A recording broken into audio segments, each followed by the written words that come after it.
যাই হোক না কেন ঘটনাচক্রে তিনি 15 বছরের মুখ্যমন্ত্রী।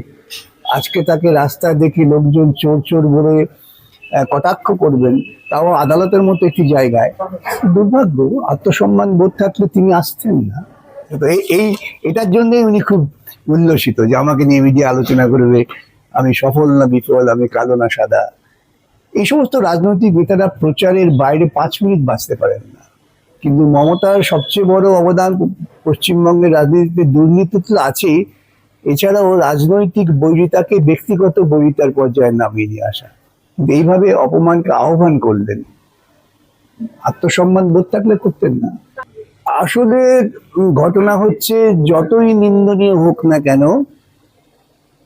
রাজনৈতিক মহলে হিংসাটা ব্যক্তিগত স্তরে নামিয়েছেন মমতা বন্দ্যোপাধ্যায়। বাম আমলে হতো সরাসরি শ্রেণীগত সংঘর্ষ, জমির মালিক বনাম জমিহারা, গরিব কর্মচারী বনাম মালিক, তার ভিত্তিতে সংঘর্ষ হতো।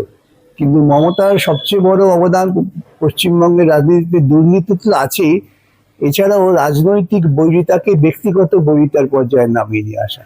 যে বাম আমলের মুখ্যমন্ত্রীদের সঙ্গে আর যাই হোক দক্ষিণপন্থী দলের মুখ্যমন্ত্রী তুলনা করবেন না, তাতে ইতিহাস, সভ্যতা, সৌজন্য এদের অপমান করা হয়। তার দলের তো একাধিক আইনজীবী রয়েছে, সেই জায়গায় দাঁড়িয়ে হঠাৎ করে মুখ্যমন্ত্রী মানে প্রাক্তন মুখ্যমন্ত্রী মমতা বন্দ্যোপাধ্যায় কেন হাইকোর্টে? ওই যে প্রচারের আলোয় থাকতে হবে।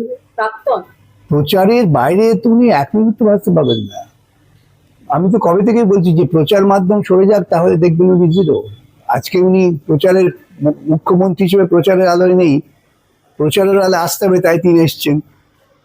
নিজে এসে কোর্টে দাঁড়িয়ে থেকে সওয়াল করলেন, তার যিনি আইনজীবী, যোগ্য সওয়াল তিনি করেছেন। কিন্তু এইভাবে অপমানকে আহ্বান করলেন, আত্মসম্মান বোধ থাকলে করতেন না। প্রাক্তন হয়ে গেছেন তো, তবু প্রচার থাকতে হবে। কল্যাণ বন্দ্যোপাধ্যায় ছিলেন আর সিনিয়র অ্যাডভোকেট অনেক আছেন, ও তো আছে, দলের আছে, ওই টাকা দিয়ে আরো আইনজীবীদের ভাড়া করতে পারতেন। কিন্তু উনি এসে ভেবেছেন কত লোক এলো, ক্যামেরা এলো, সব এলো, আমি প্রচারের মধ্যেই আছি।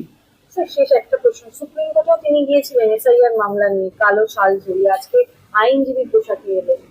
হ্যাঁ, সফল সেটা তো এটার জন্য উনি খুব উল্লসিত যে আমাকে নিয়ে মিডিয়া আলোচনা করবে, আমি সফল না বিফল, আমি কালো না সাদা।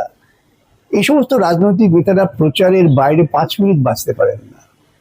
চাকরি খেকো বিকাশ যে প্রসঙ্গটা বারংবার উঠেছিল, আজকে আপনিও রয়েছেন এই ভোট পরবর্তী হিংসার মামলায়, প্রাক্তন মুখ্যমন্ত্রী মমতা বন্দ্যোপাধ্যায় রয়েছে, কি বলবেন?